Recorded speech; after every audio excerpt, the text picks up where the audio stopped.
Hi there, Sagittarius, Sagittarius rising, and of course all of you Sagittarian moon people out there.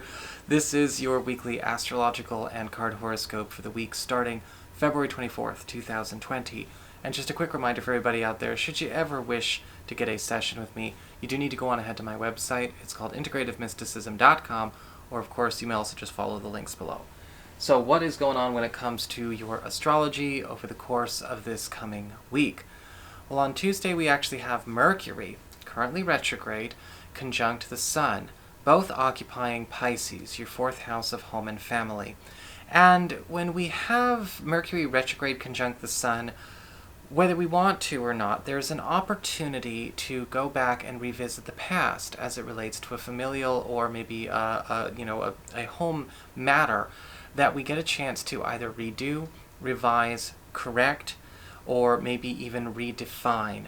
Now, as we get with Mercury retrograde and the Sun together in the fourth house, there's a chance that we could be going back a lot this week to heal and reset old familial relationships, possibly uncovering some things from the past that could be uncomfortable, but also revealing secrets that put everyone at ease with one another. Because the Sun is doing this with the interest of healing, of, bringing more constructive energy and stronger bonds to all involved on a strictly domicile, I guess you could say priority, or in the sensibilities of just focusing on the home front in general. Mercury retrograde conjunct the Sun can indicate possibly a chance to redo or even revise maybe the terms of a mortgage, or maybe a lease, or maybe even something relating to a home-based business operation or home economics that does change things to be a lot more workable and save a lot of money as it comes to the homestead, how you're living, finding a good deal, or even returning to a space and time where the home economics are not only going through a tremendous improvement, but we are actually seeing that we are able to undo maybe some not so great decisions that could have been made by other people or even ourselves in the moment as it relates to our home and family life. Now, as we get to Friday, we do actually have Venus, the planet of love, harmony, and affection, in your fifth house of love, romance, and your relationships with your children. And with Venus here, she's going to be in a tense square to Pluto, which is currently in your second house of earned income, employment, your values, and your valuables. And with Venus square to Pluto, sometimes you might feel like there's a bit of a power struggle going on. But I'm distinctly getting the vibe that it's not a power struggle, but it's almost more like a priority struggle. And with Venus, we have a sweet gesture coming your way from your partner, possibly even from a new person if you're available, or even one of your kids, that is just, it doesn't make any sense. You don't know where their priorities are coming from, and it actually does present a bit of a challenge for a personal ambition that you are working on as it relates to your job, your schedule, your finances, or maybe even your value system. Now, because this is a square, this can be worked out and worked out graciously. Again, nobody is trying to instigate a power struggle, but the fact that there's a priority struggle, well, we do need to work it out, because maybe there is something going on where it feels irresponsible. It feels like maybe it's too burdensome, or it's too high maintenance, or maybe it's just not something that we budgeted time or resources for. It's a sweet idea. It's a very kind thing for, somebody to do, but it's not very well timed. So when it comes to maybe your partner or maybe somebody new, it might even be something that you're not even sure if you're into. You might be feeling like, I don't know where you got this idea from, but with the square we can always work things out so that nobody has to feel put out. Whatever is going on Friday, I do feel like it could indicate a priority struggle that looks like a power struggle. Don't let it go in that direction, because this could be somebody not knowing how to flirt with you if they're new, or possibly a partner just aching to try something new with you. So before we move on to the cards, I want to remind you that if you are interested in the Patreon monthlies, those are going to be up on Sunday, February 23rd on my Patreon. You can always follow the links below this video. Just open up the down bar and check it out. And if you are curious about the topic of soulmates, oversouls, twin flames, and soul groups, that video is up, and you can check that out on the main channel page by clicking on my avatar beneath this video, or again, popping open the down bar below and going to the Deep Topics playlist. So what is going on when it comes to your cards this week? Well, your spiritual themes this week are kind of interesting. We've got the Five of Cups upright, and it's about accepting when things are really done and really over. It's not about loss. It's about accepting a loss that has happened. And with the Five of Cups, it may not necessarily be a loss that you have incurred. You know, sometimes loss is not something that we actually have and then it goes away. Sometimes this has to do with dealing with the disappointment or the sense of loss because of an expectation or a hope that is getting dashed. And it's a cruel card sometimes when you think about it, because it is about understanding when to let go. And this oftentimes shows up when people are letting things from their past, or maybe their ideals for their future, cloud their judgment about their choices. Now, in a lot of cases with the Five of Cups, you are being set up for something completely brand new. You're being set up for a bridge, right, over troubled waters. You're getting a chance to actually move on to something completely different, but we can't hold on to something old and fight in futility and move into the future at the same time. And this might be something that feels like it's rushing the change on you. We're not getting a chance to process. Maybe this has to do with cutting our losses in a fight that we're not actually succeeding in, as it relates to maybe, when we go deal with those family matters, right? Some people may be workable, some people might not be workable. Maybe there's some things we have to let go of in terms of goals or agendas that really aren't in our best interest, but we had them for so long we don't remember how to let them go. There's sort of a grieving or a mourning over what I feel is almost like a present or a future that we can't have in the condition that we are in. Let it go. Allow that to kind of do its thing, because what is going to come next with the Five of Cups is the alternative. It's going to be a better fit than the thing that you were trying to strive for.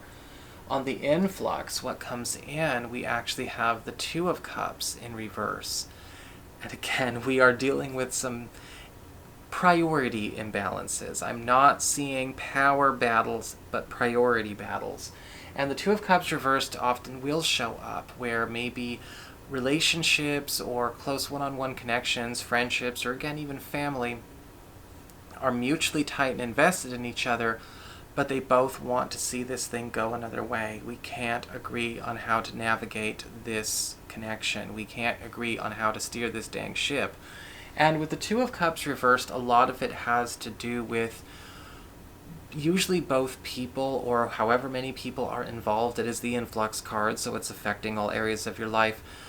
Not necessarily being brave enough to just give out exactly what their true imaginings and desires are for this connection.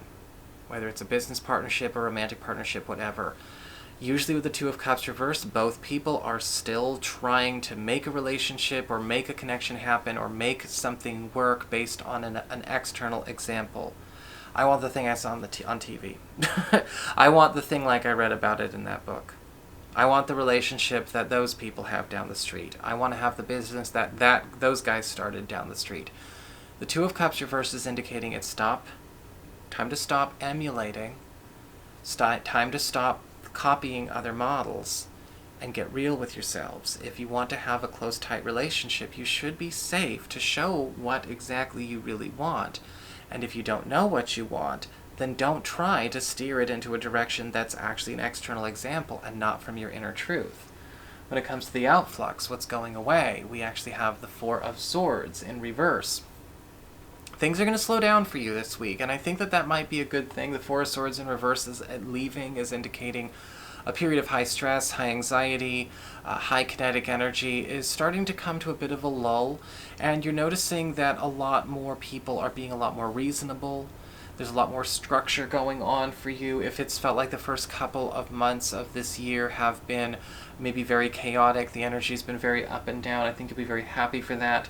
But also with the Four of Swords reversed, we are also seeing the end of a trend of overnight changes in all areas of our life. Now, if you like that, if that's a way you like to live, then you're going to have to start making them happen yourself. They won't happen automatically. But I do feel for a lot of you Sagittarius people, this is actually a restoration of a sense of order, a sense of peace, and a sense of deliberation. And a lot of you have been kind of dealing with, maybe some challenges in that area, especially as we've had Mars in your sign for the last 2.5 months. Not anymore, thank goodness, but it's almost felt like there was something new to deal with or fight every single day. So enjoy some much needed peace this week. As we get to the material concerns, the mundane row here at the bottom, we have the King of Swords upright. And I feel like a lot of you Sagittarius people are being taken on as almost like the star pupil or the chosen one when it comes to your work life, your profession, the field that you're in. Because I am seeing somebody actually selecting you to pull you close. That's how the King of Swords works. He kind of takes people in a sense, to he pulls them closer to his influence because he has the power in that circumstance when it comes to making changes in the professional sphere, in the organization at large. And what I find is that somebody is helping you to kind of gain some kind of skill or mastery over the craft that he has mastered as well. Financially, the King of Swords is indicating somebody is actually pulling off something pretty special for you this week as well, especially if you need to know an expert opinion, or maybe you need to know how to leverage a certain bit of information, or to change something that has been sort of maybe in the system for too long as it relates to a block, or maybe some kind of impediment that you're dealing with in a financial or professional concern. As we get to the external, when it comes to your friends, your relatives, and maybe the other people in your life, we have the Queen of Swords upright.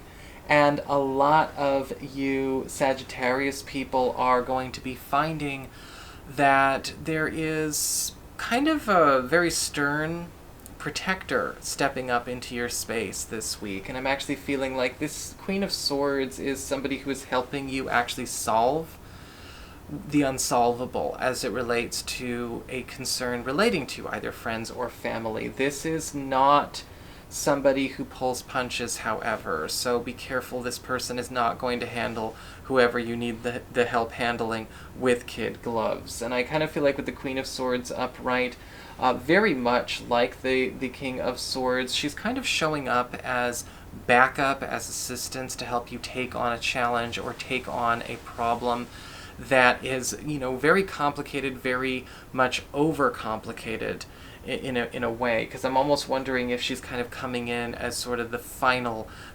striker, or the final combatant in whatever you're kind of waging this week. And what I like about the Queen of Swords is that she's also stepping in to intervene on your behalf. She's turning a tide in your favor where you may have felt you were outnumbered. As we get to your relationships, when it comes to love and romance, well, we have the Eight of Wands reversed. Don't take misfires personally this week, and I feel like misfires is definitely the name of the game. Romantic misunderstandings, clearly we see the priority struggles going on.